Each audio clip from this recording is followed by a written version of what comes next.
I think Norwegians and Europeans love to think that we're better, like, oh, you're from the US, oh. I think many people feel like America is example of one of those countries going backwards. As a country, as a nation, you struggle with the same questions and things that are discussed here in Europe as well. I don't know what other Polish people think, but they are quite nice, like every country. I really like how open they are. It's so much easier to make friends. Somehow for me, that's a dream country, really, because we were always told in the 70s or 80s that US is a dream country.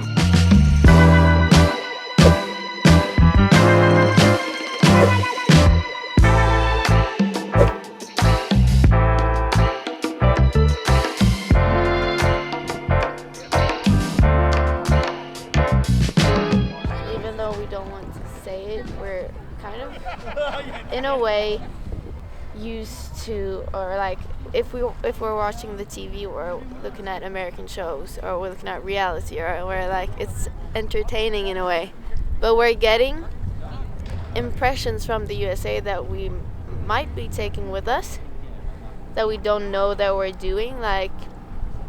Yeah, I think it's very, the US is very like influencing Europe in many ways, like the culture and everything from Hollywood.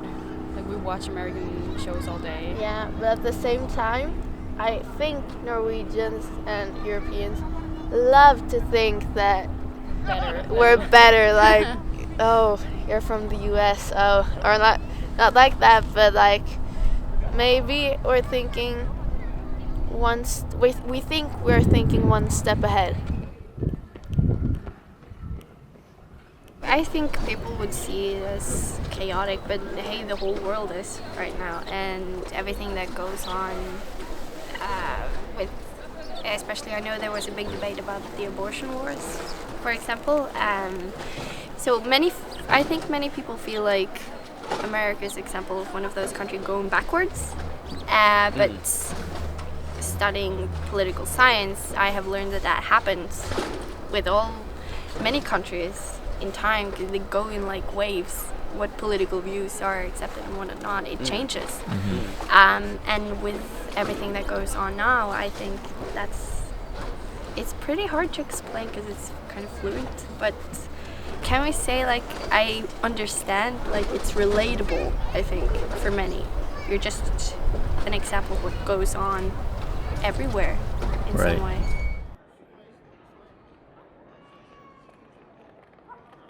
American is nice actually. I like them, and I don't know what other Polish people think, but they are quite nice, like every country.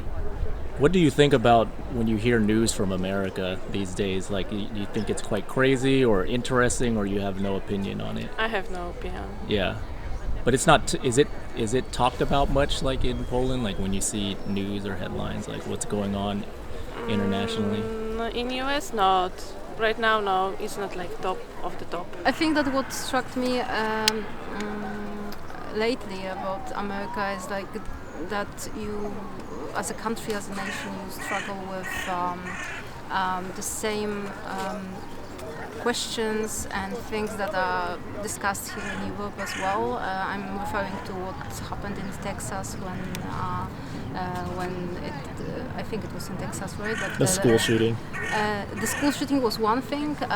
The other thing is the abortion rights. Oh, the abortion rights, yes. I always thought that states are like leading. Country of freedom, right? The country of freedom, yeah. You do what you want. Yeah, and it was like, it really, I was shocked that you are reverting back from what you gained in some point. I was like, why? Why are you doing this? It was like you were so far away with all those cool things that I really thought that we should have in Poland, and just doing steps back. And I think it's very visible, but it's maybe not typical for state. It's more these days globally that you have to be either black or white. You have to be left or right. Like there's nothing in the middle. If you have opinion, it has to be very strong opinion, one way or another, and that's a bit annoying. I mean, what's with the being in the middle and respect both left and right, and that this world is just getting more and more extreme, and it leads to more and more discussions and conflicts outside internally. I also feel like that is happening in Europe as well, with the same trend, but like not that extreme. But like the whole world is getting like polarized so much. So, but I'm pretty like America. I feel like the same, that like they are ahead of the curve, but unfortunately I experienced happening in my country as well. But I have a lot of positive experience in Americans. I really like how open they are, and it's like how it's so much easier to make friends if you're completely foreigner and just like you just like dropped in America, and like if you have to ask for directions, it's so much easier. When I was living there, my negative feeling was about how the infrastructure and the landscape was created, because there was this like amazing metropolises, which is like the wonder of the world. But once you step outside, you arrive in the suburbs and they are so sterile.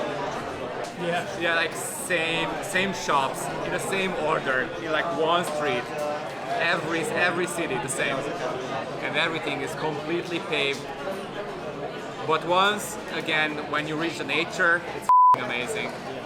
And I love how much consideration and money goes into the preserving nature in the States.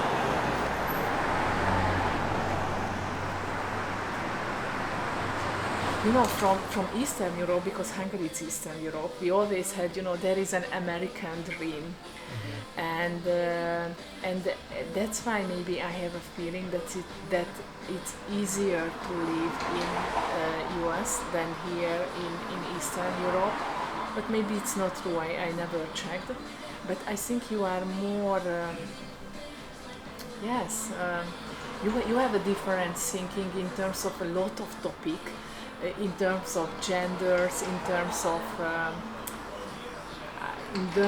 like for example in terms of the Ukrainian war, because you have a little bit far away from that problem.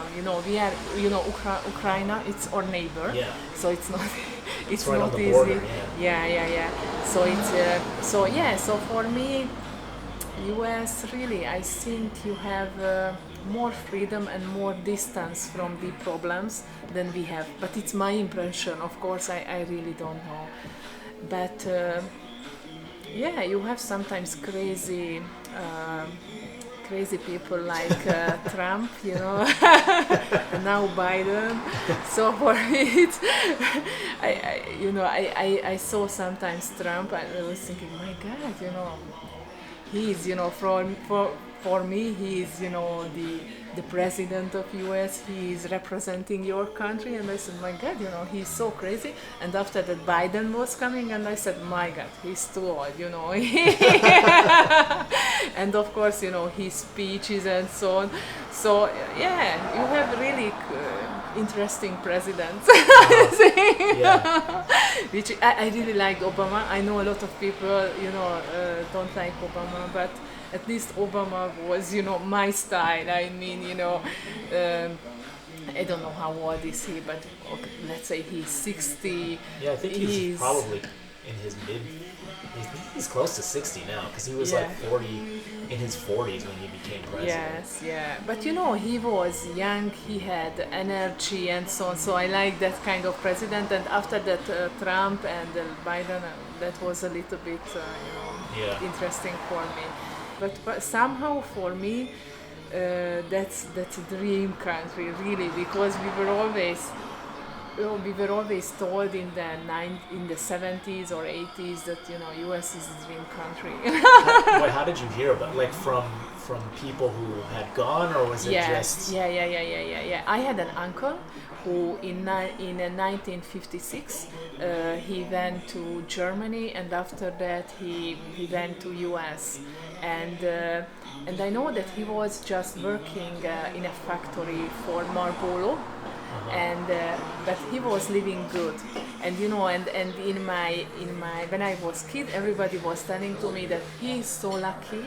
He is living in US. He is working, but only he's working in a factory, and he's living good. He has time to play golf. It was impossible in Hungary, you know, and I don't know. He was chewing gum, you know. In Hungary, chewing gum was wow. in 70s. So maybe that's why really that I fear that the life can be easier in US than here in Eastern Europe. You have a better currency as well. You have a little bit different attitude than in Hungary. In Hungary, we are not. I think we are smiling, but we are not telling too much that you are good. That was a good job. You are, I don't know, you are nice. So you are, I think, more nicer than we. So we are more critical towards each other or towards the kids than the people from US. So I was really, I really like to work together with American people, because they always give me a feedback, you know, oh, you are good, you are super, you know, they are, I know that my boss, who was Hungarian, was saying, okay, it's 80%, you know. So you are more, I think, trying, you know, to motivate people, and which is, I think, in Eastern Europe, it's not usual. Hey, thanks so much for watching the video. If you enjoyed it, make sure to share it with a friend or share it with a family member. That is honestly the #1 way that you can support the growth of my YouTube channel. I like doing this format. I like going out and getting out of my comfort zone, chatting with people in different places that I visit and asking them questions that matter to me and questions that matter to you. So if you have any feedback or questions that you would like me to ask people in future videos, make sure to drop a comment below. Thanks, and I'll see you next time.